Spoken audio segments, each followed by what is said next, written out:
welcome to Unexplained Possibilities Podcast. I'm your host, Melvin the Crimson Taurus, and Niema can't be with us today. She's a bit busy, but next month she will be back and live and all that fun happiness. However, as you guys know, whenever Niema isn't with me, I always have a guest on, and today is no exception.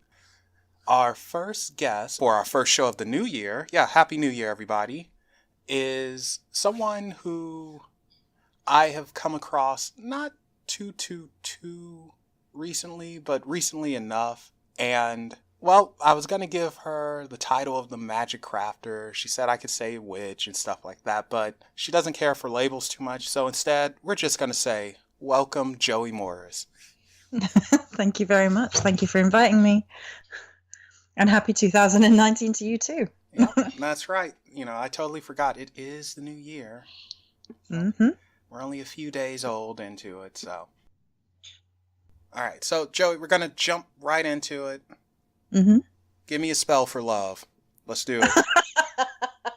Love yourself and you will attract love out in the world. Joey, that's not going to cut it. No. In all seriousness, though, you are, how do I say it? You craft magical goods. What does that mean? In a very basic sense, I create physical items that people use in ceremony, ritual, or spell work. And I do audio products as well, and books and things, but primarily for the crafting side of things, it's candles, spell oils, anointing oils, smudges, and things of that nature. And it's on my store at Starry-Eyed Supplies. And the creation of these items is to bring physical items almost to life, to make sure that they can aid you in the specific energies that you're looking for. And a lot of people actually come to me for custom orders, and they either give me a very detailed idea of what they want, or they come to me with a vague idea of what they want. And I sit and I meditate and I channel and I connect to deity or whatever it is that they are seeking. It's primarily deity. That people come for custom items. So they might want a goddess Lilith set. They might want a goddess Gaia set. It really depends on the individual. And I go through a process of physically creating items that I believe tell a story and have a soul and will benefit the person interacting with the energies as they work with those physical products. Oh, wow. That's actually a lot to that. Now, that sounds like it's rather draining on you as well, though. I wouldn't call it that. I feel that the energy that flows through me and moves through me keeps me sustained. It makes me feel more alive crafting. It doesn't leave me depleted at all.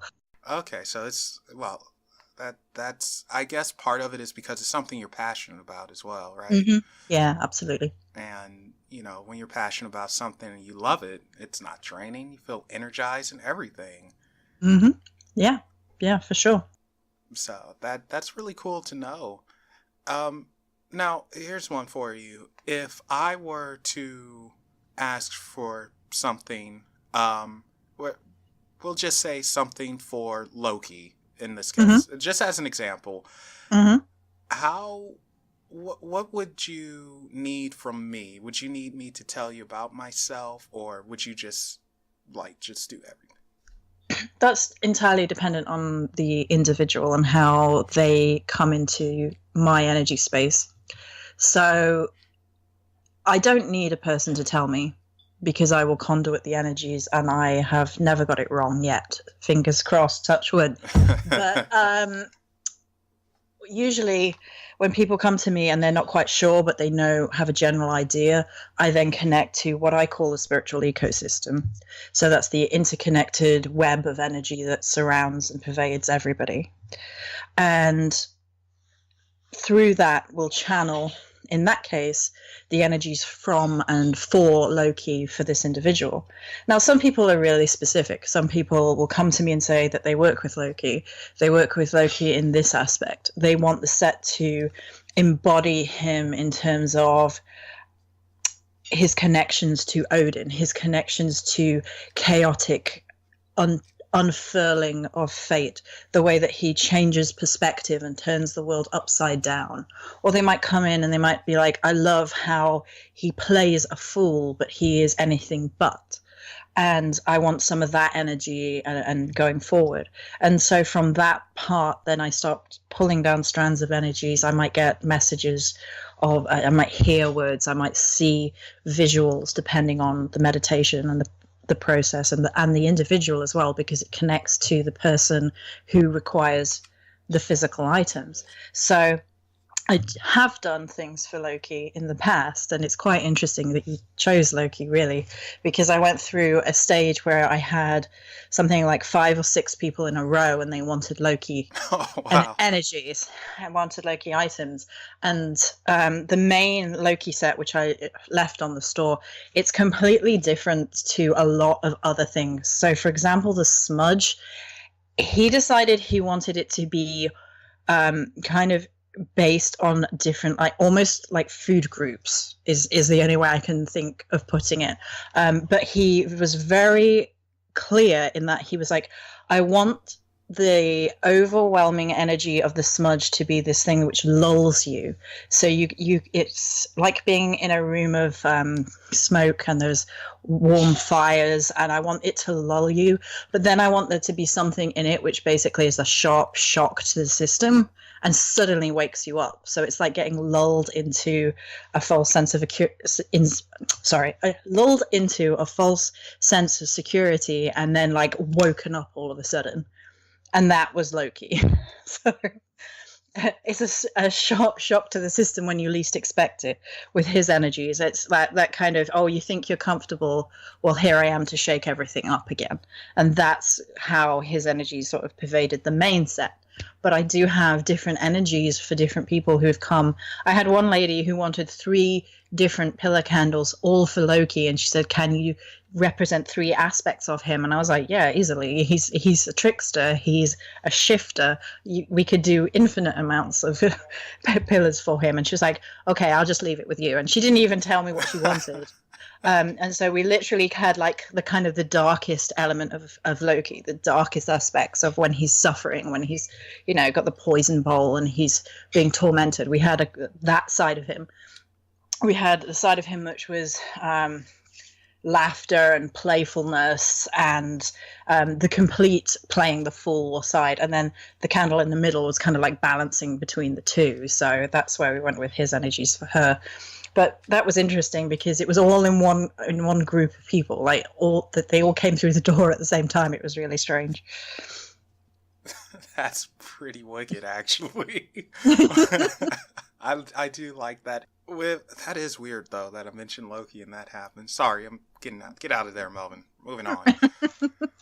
With your crafting, so people can know, it's not exactly like what you would see in Harry Potter, for instance. You're not gathering wind and some fire and throwing it in there. You're not doing something like that, right? Well, I mean, technically you are, but it's not ever going to look like what it looks like in the movies. So, for example, the way that I imbue a lot of products is through breath and song. So I often sing the story of a product into a product so it has a soul. And that's creating an energetic vibration around the particular product, particularly if the product is a little bit more abstract. So say if somebody came to me and they said, I want something for inner radiance and confidence and that sort of energy. So that's less specific than a god or a goddess set, right? So you have to infuse it with what you believe those qualities to be. And sometimes song and breath would be the breath, the air, the wind, and then there's fire involved in the process of melting things down, particularly wax and things of that nature. And then each herb or scent often is thought to correlate to an element in and of itself when you get into witchcraft. A lot of witches believe that the categories of certain herbs fall under certain planets, fall under certain elements. That you can debate, and people do debate it, but it's hard to contest something like, say, ginger, about how it has that fiery scent and energy and that warmth to it. It definitely brings a fire to certain energies, certain products. And it's kind of funny that you followed on from Loki with that, because his energies were quite like fiery inspired and things like that. So wow. There we go. There you go. And you just taught me something new. So wow, I think I was a little too literal in thinking of Harry Potter, but holy cow. Okay. It's not quite like the movies. No, but still, that's like, oh boy. So that's also telling me that perhaps anyone can do this if you reach that understanding, that vibrational level, and probably have years of experience actually knowing what you're doing. That would help too, right? I think everybody's gifted in different areas of witchcraft, so I think you can definitely learn these things, but there are people who are more naturally gifted in certain areas, so they're always going to be more naturally strong in certain areas. So for me, physically crafting items is my artistry. It's something that I both naturally create and it just naturally flows, but it is something that I work very hard on as well. So you do definitely get people who are stronger in certain areas than others. Oh wow, you know what, this is so crazy. So I'm now thinking about this, and I can't make anything with my hands at all. I mean, for some reason, whenever I make a stick figure, it comes out crippled. But I'm a pretty decent storyteller. And listening to you, I'm like, in a way, you're kind of creating something from your words and all that stuff. Yeah, I can't make it, but I can certainly speak it. And I was like, oh, wow. And she's creating in the physical world with her hands and all that stuff. I was like, oh, wow. So I'm sorry. I know that has nothing to do with anything, but it just struck a chord with me. Well, it's all connected, though, because storytelling is a huge part of spirituality and witchcraft for a lot of people. It's storytelling is really important to me. It carries the memories, it carries the lessons, it carries the essence of humanity within it, which feeds into any spiritual path. I mean, what are myths that a lot of people base their path on, if not a form of storytelling? So it's all connected. Absolutely. Joey, how did you get started? Because sometimes, when you're growing up and everything, like, yeah, we say, like, I'm a witch, I'm a magician or something like that. We play around, but you actually became one. And it's like, oh, well, like, how did this happen? Well, I've always been this way. And I think it's definitely something something I grew into in stages, but I've always been the way that I've been. So there are things that I knew how to do without ever having been taught, which may feed into the idea and energy of past lives. That some people feel that that's where it comes from. It's a knowledge that you've downloaded from previous lives or simultaneous lives, depending on how you feel about it. But I knew, for example, how to use a pendulum age 7 without anyone ever having told me. So for anyone who doesn't know, pendulum work is a form of divination. And the way that I did it is I drew a circle on a piece of paper and I split it into 8 sections. I wrote 8 different answers in each of the sections. And I had a silver necklace at the time with a pendant on the bottom. And I held it above the circle and would ask questions and see which way the pendulum swung. And you can use necklaces like that, or you can get proper pendulums like crystal ones and all sorts. And no one ever really taught me to do that. And I always was very close to nature, and I was always very protective of nature. I tried to join up to the RSPCA, which is an animal protection in the UK, aged 8, and they wouldn't let me because I wasn't old enough. And I was very, very concerned about deforestation, age 7 or 8. And I was reading everything I could get my hands on. And I was very, very upset around that age because I was overwhelmed with the earth is crying out, the earth needs help, and there's nothing I can do age 7 to help, really, because what are you going to do age 7? And I was doing everything I could think of. I was like supporting the RSPCA, buying their magazines, donating my tiny bit of pocket money to try and save the rainforests age 7, and all of that kind of fed into it. But I also saw spirits from being a child, so, which is in my family. Some of my other family members have that sort of energy to them too, which frightened me as a kid, and I did shut it down as a kid. So it's always been there. But then as I grew older, I started trying to find out if what I was doing naturally, there was like a name for it, or there were other people who were interested in the same sorts of things. And when I was 11, 12, 13, I was finding some books on Wicca. And Wicca was my big introduction in terms of book knowledge into what it was that I had always felt and believed and known to be true. And from there, it's just evolved and evolved and evolved. Now, I'm not Wiccan now, but that was what was... I wasn't really Wiccan at the time because I wasn't initiated.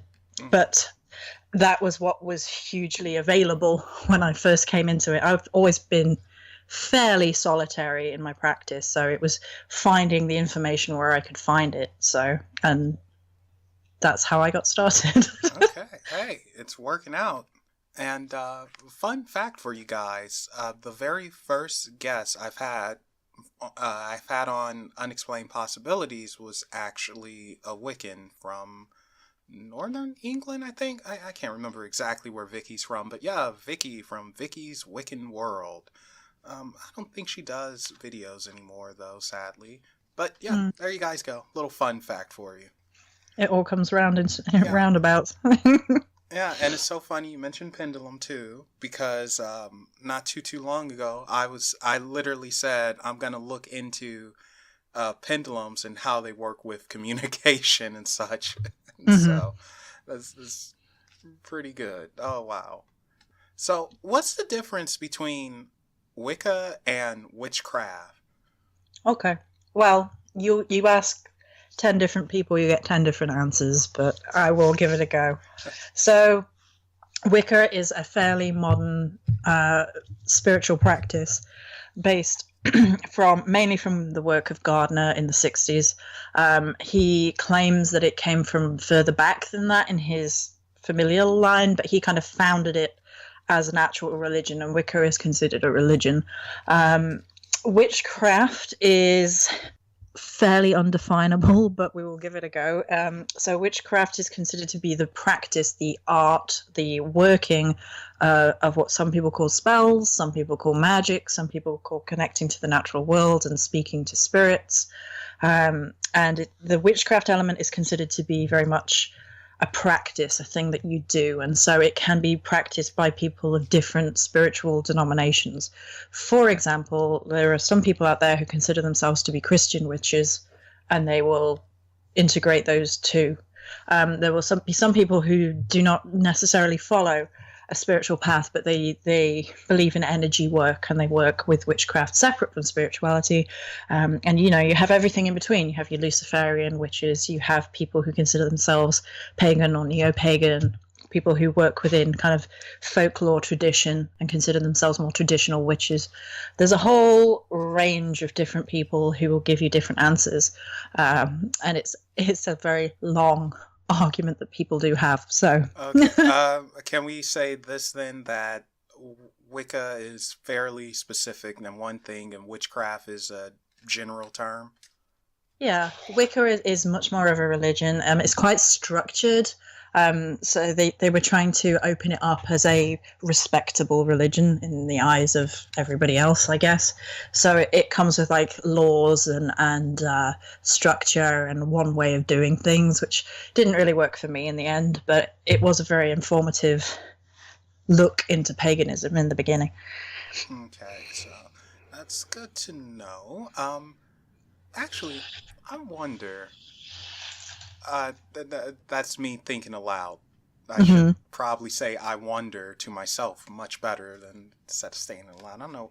Do you ever do that? You catch yourself thinking aloud and it's like, don't do that, idiot, Not calling Oh, you I an just idiot. go with it. Oh, okay. No, I just go with it and then I ask.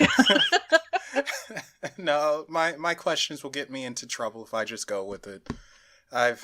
It's happened Well, before. That's the best way to learn, isn't it? To get yourself into trouble. It depends. It honestly depends. But no. Well, now I need to know what you were thinking. Now I'm curious. Well, all right. Normally I would just say, "Oh well, moving on." But this time I'll be nice. I'm actually thinking about what would happen if you take someone who is a quote unquote Christian witch, a Luciferian, and a Wiccan, and have them switch up and study the different beliefs and systems and try their hand at the arts and see what would happen. Would they succeed at doing whatever? Would they fail? Would they learn something? All that. Kind of a weird experiment that's in my head. So I'm always curious about things like that. And I think a lot of them probably have read around the different spiritual paths connected to witchcraft. It's witchcraft in and of itself. To practice witchcraft, I feel like you have to be fairly open-minded anyway. So researching and getting as much knowledge on your side as you can is recommended by a lot of people. I would definitely encourage people to read around all the different areas. Now, I think the thing that stands in your way when it comes to that is yourself. So if you have a prejudice, say the Christian witch had a prejudice against the Luciferian stuff, and they had a bias there and a fear there, and that all got in the way, then that is what would stop them from having a productive practice with a different way of looking at the world. It would be them and their thought processes and their biases that got in the way. The same if it was anyone else in any other manner. It doesn't matter which label they attribute to themselves. Really, it's who the person is and how they perceive what they're doing and how they perceive other ways of looking at the world as to their success with something, I think. Let's talk a little bit about Celtic magic. Mm-hmm. And the fact that I know absolutely nothing about it. So Nor did I either. That's why the Morrigan threw me into it, I think. Oh, we're going to get to her in a second, too. Mm-hmm. Now, with Celtic magic, how does that differ from, we'll say, well, since we already brought it up, we'll say Wicca? Mm-hmm. Well, there are many similarities between a lot of different systems. I think it's just usually the culture that influences a particular form of magic. So in Celtic magic in particular, there is a lot of breath work and vocal work tied into magic. So a lot of the druids will have done spells that is to do with them speaking or singing prose.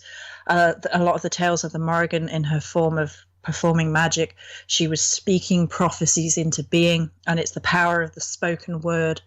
And to the point where the druids even have, different strands of druid. So bard is a strand of druid. And learning all the histories off by rote and learning some of the magic spells off by rote was part of the way that the Celts preserved their culture, their stories, their history, and their magic. So a lot of the vocal work is very Celtic in nature. And the thing is about it is that I am not strictly Celtic in terms of what magic I will perform. I perform magic that is my own. But I naturally gravitated towards the vocal witch side of things anyway. I'm quite a vocal person. I'm vocal in my jobs. And so it just naturally fit with me. And that is a big part of Celtic magic that is within other strands of witchcraft, but may not be as stressed, may not be as at the fore as it is in Celtic magic. I'm trying to think what else that there is. There's been the evolution of the Ogham. So the Ogham is a divinational system based on the trees. And a lot of Celtic magic is quite nature-based. Druidic stuff is very nature-based. And depending on where you're drawing your influence from and your knowledge and your learning, you might draw knowledge about the trees, you might draw knowledge about animals, you might draw knowledge about shape-shifting and those sorts of energies. All of these things are quite prominent in Celtic magic. But that's not to say that they're not prominent elsewhere. So it's not specific to one. That's a lot of info. No, well, this is the magic. It's fairly new to me, so I'm trying to learn. And my little research, it's nothing compared to someone who actually has knowledge of how everything works and the different mythologies or the stories, the history rather. So it's kind of like what did you say? What was it? A drop in the ocean? Yeah, that's my knowledge compared to yours. In the case of magic, it's literally a drop in the ocean. It's like, yeah. I think a lot of people know more than they realize, though. I think a lot of people have that feeling of being overwhelmed in the beginning, and then they realize they know more than they thought. Because if you ever grew up with like folklore stories, so knock on wood, or the magpies, one for sorrow, two for joy. And I know it gets transcribed as crows some places, but it was always magpies in England. Little bits of folk tales like that are actually magic. And people have kind of been taught to ignore or move away from their natural intuitions or the stories that really captured them when they were children. And it seems to me like a lot of children have this natural knowledge, this intuition, this natural knowing of things, which is actually magic. And we kind of get that drummed out of us by society. And then we go back and you realize at a point that a lot of magic is, yes, you should learn the systems and the way things work and as much as you can, but there's also a balance of that with your intuition and the things that you already know on a soul level. So you may know more than you think. Okay, so it's one of those hidden knowledges that you've hidden from yourself, and life is kind of piled on other things, but if you're willing to dig through it, you'll come back to the surface. So that's a great way of putting that. I never thought about it like that. That's a darn good way of putting it. I think I'm glad you like it. Yeah, I'm going to quote you on this one, so I hope you don't mind. I do not mind, by all means. In the Celtic magic area, what's the proper terminology for that? Is it just Celtic magic or Celtic belief system? Like, I want to be somewhat proper. You're asking the wrong person because I don't like the definition. I'm like, well, it depends what you're trying to talk about. There are different terminologies. Don't ask me to pronounce any of the Irish stuff because I can't. I try and fail miserably every single time. There are Irish terminologies for different types of magic. Off the top of my head, after being ill for a month, I can't remember any of them, but there are Irish terminologies in particular. There are Welsh ones as well, and Gaulish ones from where the Celts were, because it's worth pointing out that there are different Celtic tribes. So there are Irish Celts, there are Scottish Celts, there are, from history anyway, obviously we all intermingle and we all intermerge, and we marry and we fight and all the rest of it throughout history. So there were German, Gaulish, Celts as well, so there are many different terminologies for these things, so it's probably easiest just to refer to it as an umbrella term of Celtic magic. Okay, we'll go with that. Yeah. So, all right, well, hey, this is good to know. Even the experts aren't necessarily, you don't always have to know every single thing or be super perfect and stuff. It's what works for you best. Mm-hmm. Oh, well, we're all learning anyway, and all the time. And the minute we think we're an expert at something is the minute we should probably stop doing it, because there is always more to learn. There's always more to discover. There's always, there should be a sense of seeking and a sense of wonder with all of these things, especially spirituality and magic and things of that nature. I have a terrible memory, so I have to go back and double check things, but to really have that sense of wonder and love what you do and like delve into magic and spirituality is the more important thing than what you amass, what you gather. To keep wanting to know and learn and be fascinated is the more important part to me.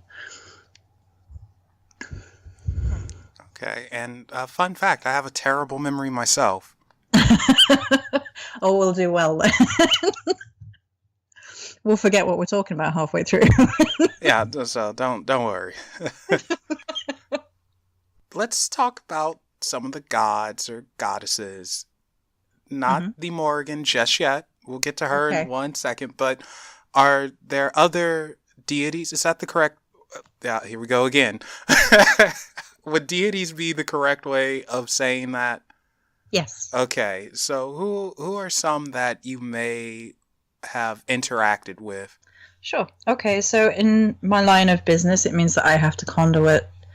Well, I don't have to, but it is something that I am. I am a conduit, and I can connect to God and goddess energy really easily. So there are many, many deities that I have interacted with briefly to honor them in terms of products for other people. But in terms of more of a personal relationship, so the Morrigan is front and center, and everything is done with her blessing, permission, however you want to see it. Freya has been a huge influence of late. She's a Nordic goddess from the Nordic pantheon, and she has come in time and time and time again. She came in initially because I was making products for everybody else, and she's becoming more and more and more and more, and she wishes to be here and work with me. It's not the same as the Morrigan, to whom I'm dedicated, but she's definitely around. I have had contact with the goddess, the Nordic goddess Hel, and that is primarily through who I call my soul sister from another mister, who is Chris, and that's her matron, if you like, and who she works with. But because her and I are so energetically bonded in a lot of ways, the goddesses kind of freely travel between us quite a lot, especially if the one isn't listening to them. They'll go talk to the other one and be like, can you get your sister to listen, please? I'm just trying to think, like Loki came in for a little while, not so much recently. Like, he was very present when all those people came in. Yeah, he took an interest and was like, hi. and then he started sending me men that were really pervy, and I was like, oh, okay, let's not do this. This sounds like someone I know, actually. So that's pretty funny. Oh yeah, you're a jokester, Mr. Loki, aren't you? Yeah, he finds it all hilarious. So, hey, you know what though? You have to have a sense of humor, or else you're just gonna be miserable. Oh, you have to laugh at yourself. Otherwise, what are you doing? Jeez, yeah. But I think the Nordic gods come through quite easily to me because they're very similar to the Celtic gods in a lot of ways. Okay. And so the energies are kind of like, and they met. They're the Nords, the Vikings met the Celts and fought the Celts. And there's existing evidence from the time, like source material and mythology and poems and things, that they fought one another. So the Valkyries have come through really strongly, actually, and then there's some argument as to whether they were originally goddesses or not. And they came in really strongly, so that was from the Nordic pantheon. Yeah, well, the only thing I know for sure, well, not for sure, but that I know about them was they were supposed to collect the soldiers from the battlefield who died, and they take them to, is it Valhalla, I think? And they would prepare, they would drink beer, of course, and prepare for Ragnarok, that battle with Odin. I know that. So that's interesting. I didn't know that they were possibly goddesses, though. One of the mythologies that I read initially has them choosing who is going to die in battle. Okay. They weren't just ferrying the souls. They were choosing and prophesizing and divining through entrails who was going to die. And so they had an energy they had control over the fate of men and women. So they had godlike powers in some of the surviving poems. And I found that really interesting, and that I've the more I do research around things as well, particularly when I'm connecting to certain energies, I do like a physical collection of energy in terms of what myths matter around this and what evidence have we got. I'm a historian as well. I like studied history up to uni level, and so it fascinates me, and I go and gather as much physical, if you like, evidence as I can get to. And there is that debate as to whether they initially were goddesses and they kind of got watered down later on in the mythology. Okay, well, it happens, unfortunately. So, but that's very interesting. I'm going to have to research and look into that myself now. So I've always had a thing that I liked about Norse mythology. I don't know why, but something about it. It's just pretty cool. I love it. Yeah, Celtic and Nordic. I love Celtic and Nordic mythology. And to me, with the Yggdrasil tree and the worlds and how they're on the branches, to me it kind of looks like, well, you can say it's almost like different dimensions. And from a more spiritual point of view, you can even say that perhaps it is higher dimensional realms of vibration that we can actually ascend to. So, I mean, that I can give you my Yggdrasil conspiracy theory if you like. Oh, hey, we're all about that here. Go ahead. So I always thought that Yggdrasil looks very much like a brainstem, and then the different worlds would be branching off into different areas of consciousness. And what if it was a cosmic version of what is within us already? So the way that we create thought within our own mind, the neurons fire and we create thoughts, which are technically non-existent. They're not tangible. We can't touch them, but they're very real. What if that's what's happening with the creation of reality, and Yggdrasil is a representation of that on a cosmic level? That's quite the theory. And, no. Like, honestly, after the past year, which I was telling you about off air, I'm willing to believe just about anything. So it's totally possible. Who knows? It's all just theory crafting. It's all just interesting ideas about the way things could be. I mean, it's, Yeah, so that's pretty cool. Okay, so now let's go to a deity that I am slowly learning more about. And Bonnie first introduced me to her, and you have videos on your YouTube channel. What's your YouTube channel? You can find me as Joey Morris Witch if you want to type that into the search engine bar. The username is Starry-Eyed Little Lady, so StarryEyedLil Lady. But it may be easier just to type Joey Morris Witch into the search engine, or Joey Morris Morrigan, and then I'll come straight up. Yeah, and don't worry, guys. The link's going to be in the description as well, so I'll have you covered on that. Anyway, back to what I was saying. This deity Bonnie introduced me to. I'm learning a bit more about her, and that is the Morrigan. She's a complicated deity. Person? Can I say person? Like, I'm trying to learn the do's and do nots. So I would say goddess and be on the side of safety. Yeah. Okay, she's a complicated goddess, which is fine because that just makes her all the more interesting. And usually things that are complicated, they always have a very good reward at the end of it, whether it be gaining new knowledge or even an understanding, or who knows, maybe even gold.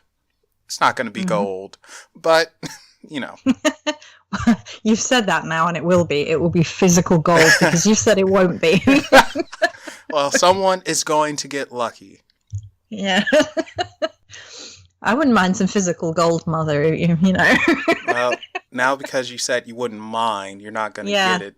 Actually, Yeah, you never know. right. You might find like a penny or something, or whatever the equivalent to a penny is over there, so. Or like the ugliest piece of gold you can find. Yeah, it's like, what is this? This is fool's gold. Yeah. Sounds about right. So what can you tell me about the Morrigan? Oh, wow. How long have you got?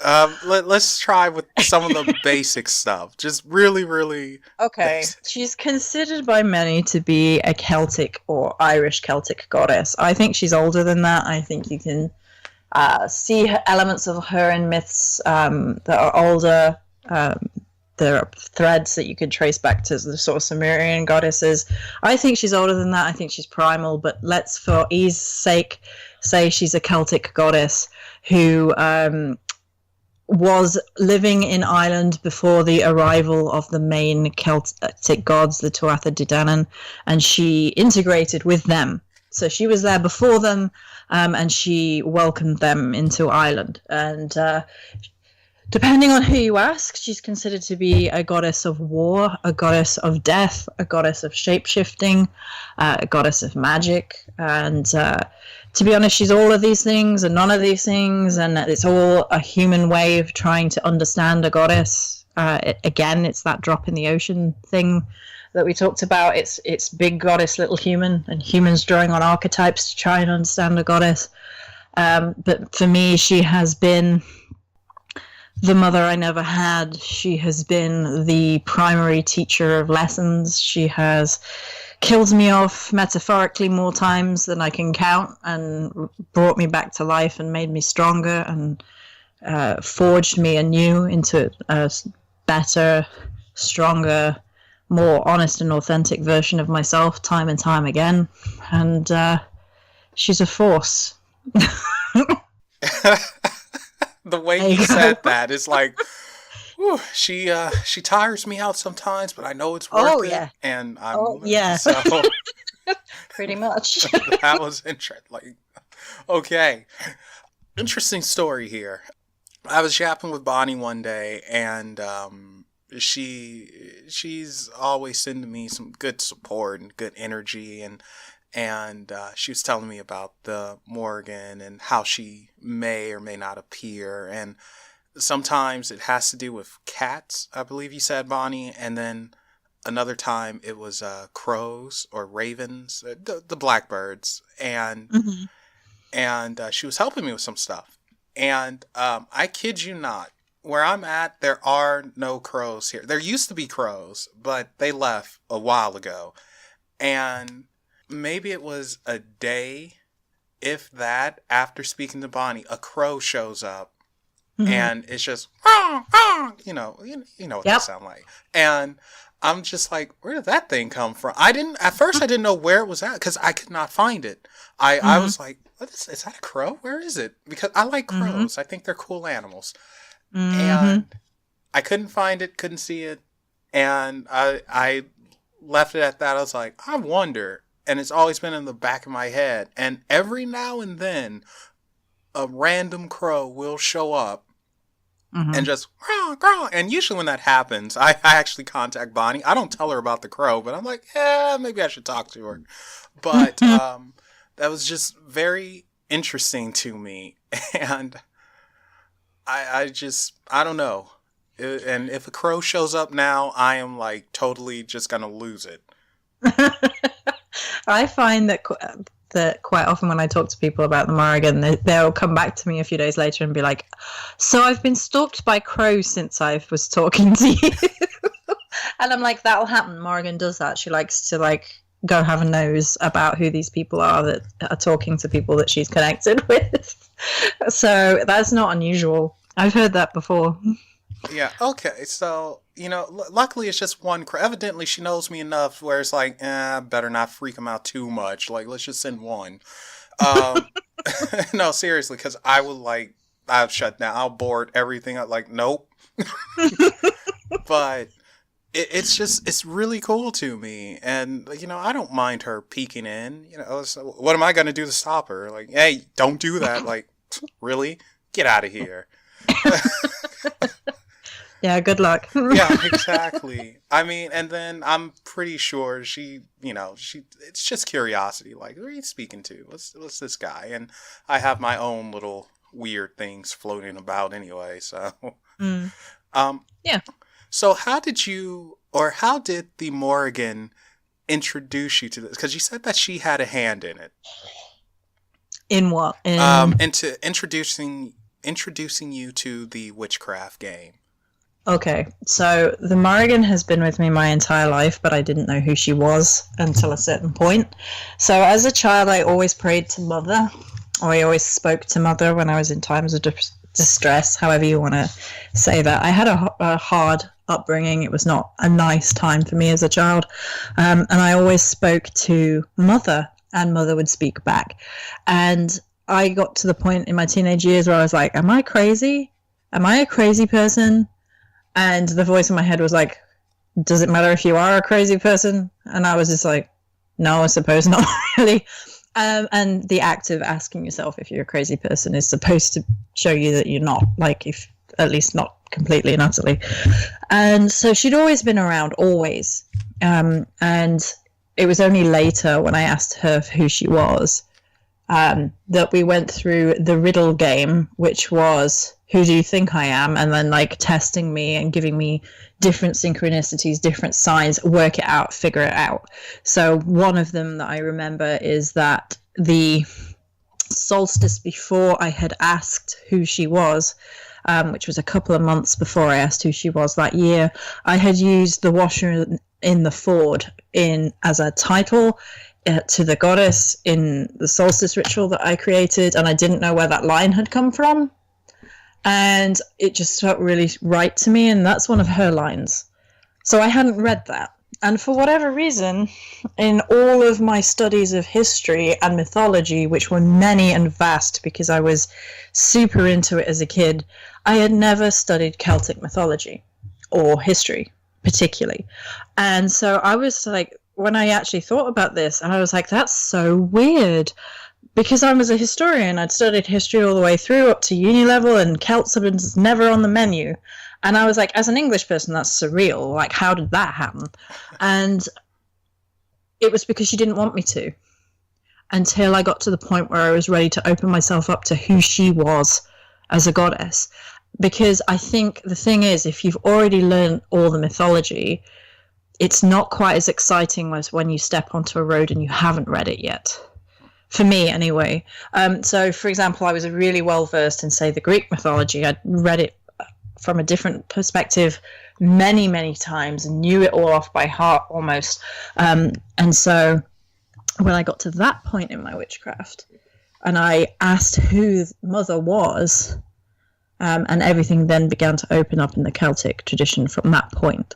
So she opened up once I realized who she was, and it was like, right, you know who I am now. You may read the mythologies, but you know, that's a sounding off point, that's a jumping off point, that's the beginning. Because for a lot of people stick to the mythology and nothing else, but I don't agree. I consider myself to be an evolutionary pagan. Mm-hmm. I think that the way that it was done is an enjoyable beginning, but it's not the be all and end all. So that's kind of how she introduced me to the Celtic magic, the Celtic witchcraft. Okay, that's pretty deep. I mean, especially since she's been with you from such a young age too. Mm-hmm. So it was like, no, this is gonna happen. Yeah, no, you've been promised since birth. Yeah. Well, the other side of it is, like, my surname is Morris, which is pretty close to Morrigan. There are Morgans in my family. My grandmother's maiden name was Morgan. So yeah, this is totally destined. Yeah.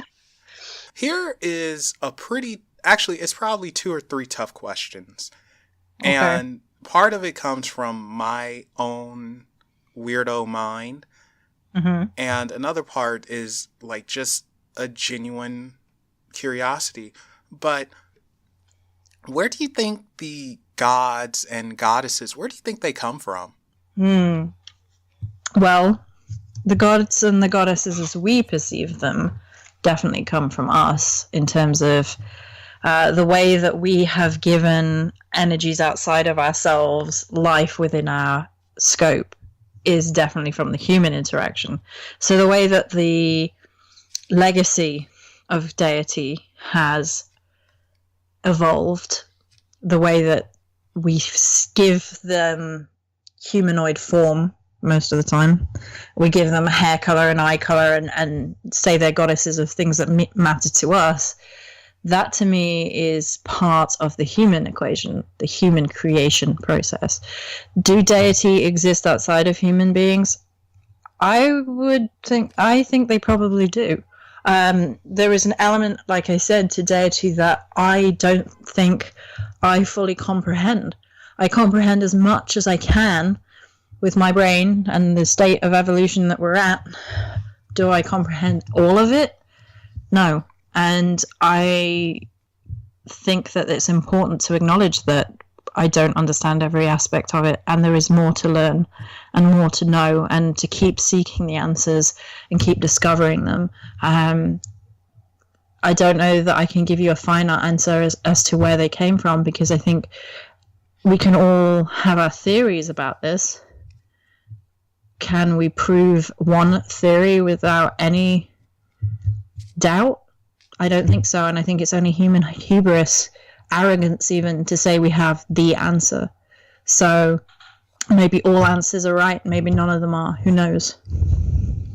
Okay, and there is a question from Harley Quinn, and she asked specifically if the Morrigan is also Morgana Le Fay. I'm assuming Morgana from Arthurian art.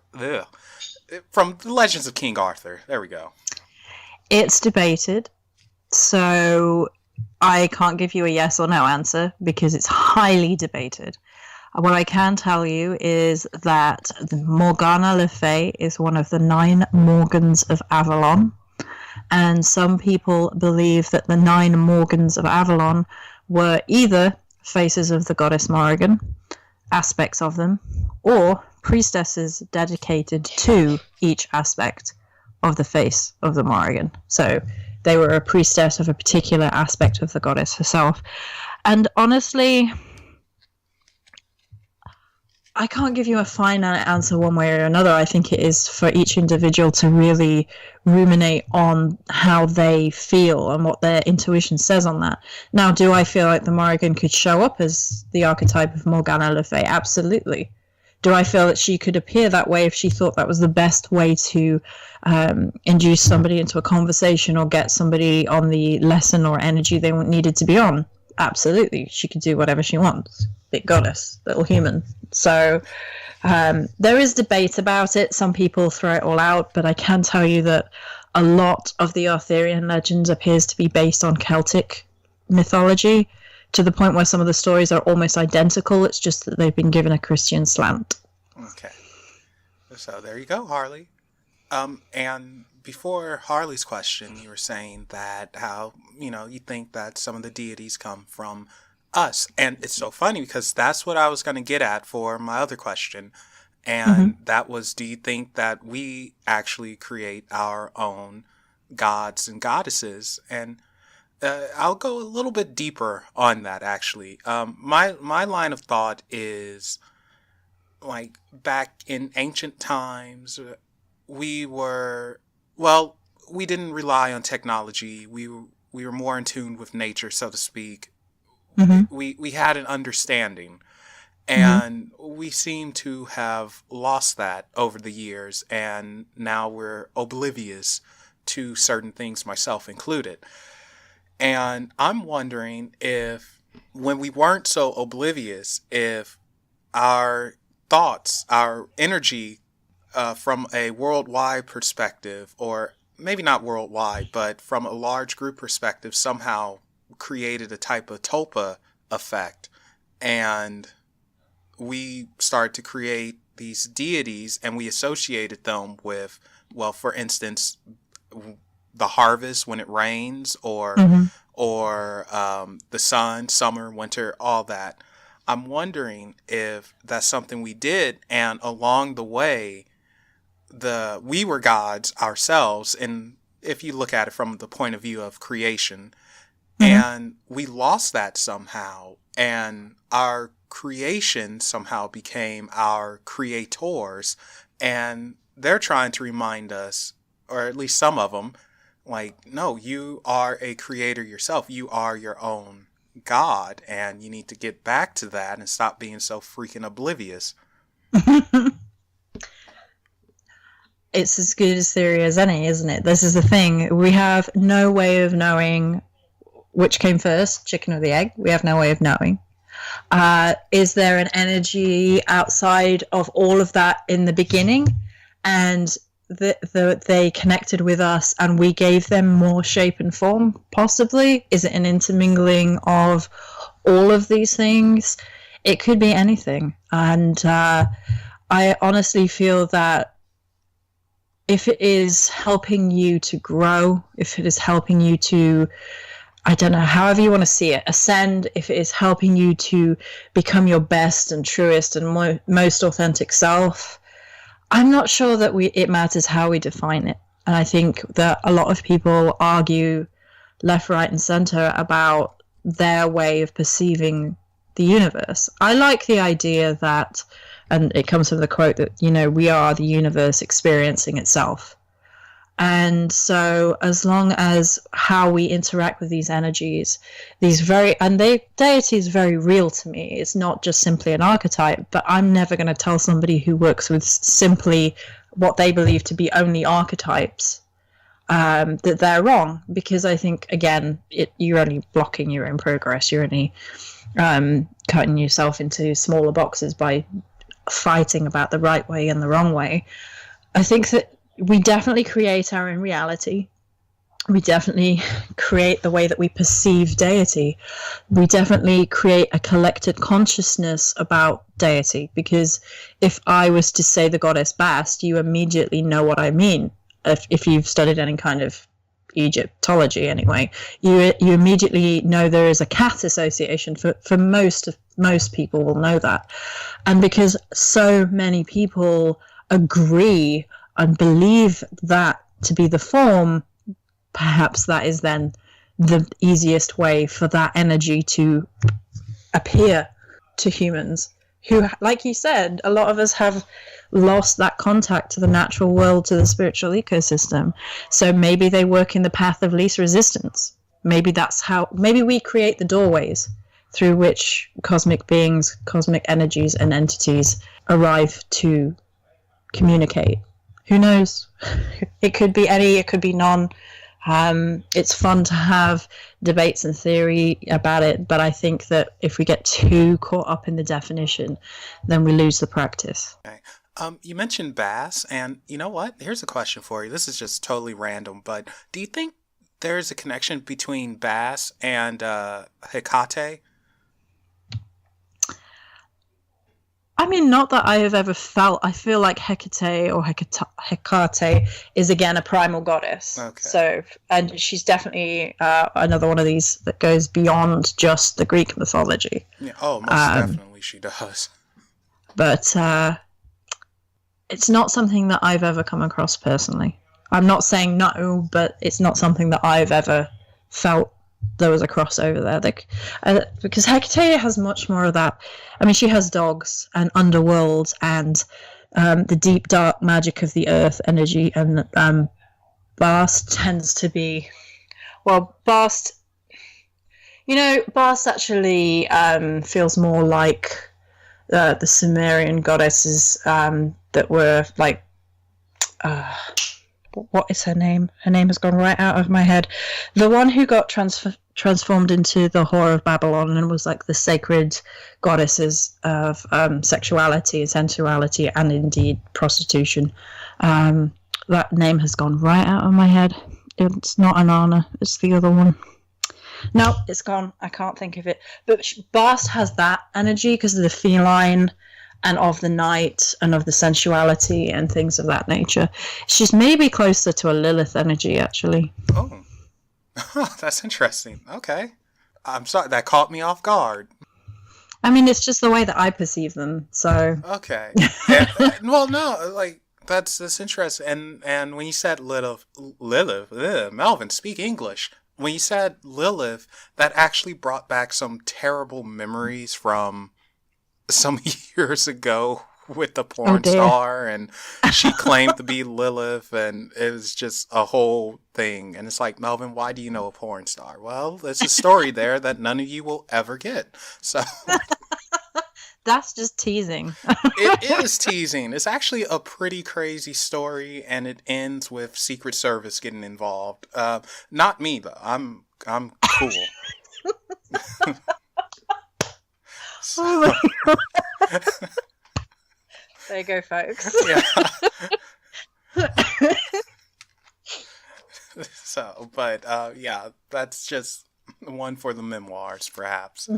Yeah, there's a whole chapter in your biography. It's called That Porn Star and the Secret Service. Yeah, no, interestingly enough, like, honestly, I don't really go out too much. I don't speak to a lot of people unless it's for Unexplained, and that one, I have some stories. That's all I can say. One of my personal favorite stories, though, that I share every now and then is involving one of my good friends, Matt. He used to be visited by ETs, and he told me about all of his encounters, what he saw and knows, and all that. It's pretty cool. I mean, even if you're not a believer in the extraterrestrial field, and well, I am, so there's that. Mm-hmm. Well, I think the universe is too big for there not to be any other life form. And Bonnie is reminding me to do something. So I am to ask you about Primal Goddess Podcast. Oh, the What the Flux Year of the Goddess.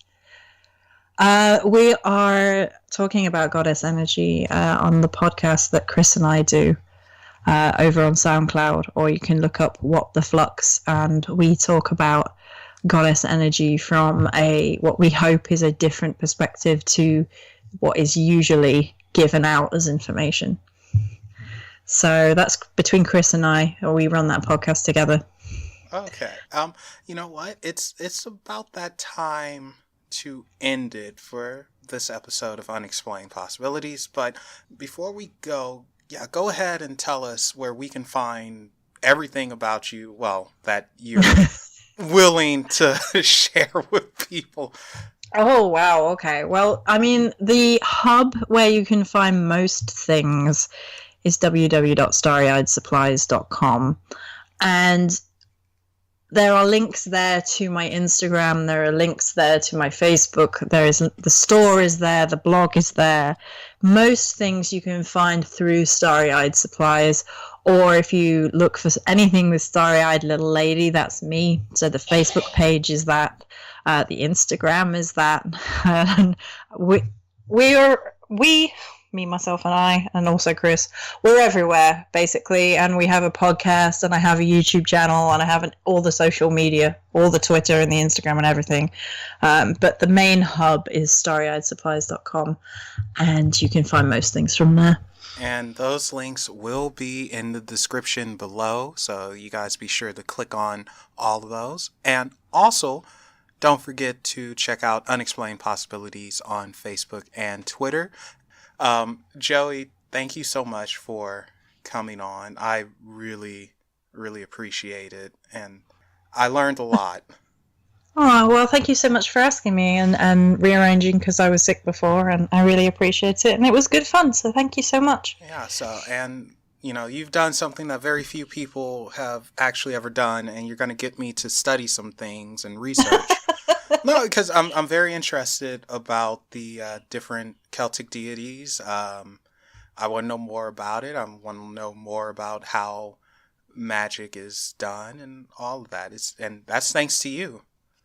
Well, you can't ask for anything more than that. To be excited about something, that's awesome. So, okay. And remember, guys, there are things that go bump in the night. Go ahead and tell them hi. Bye, everybody. Bye.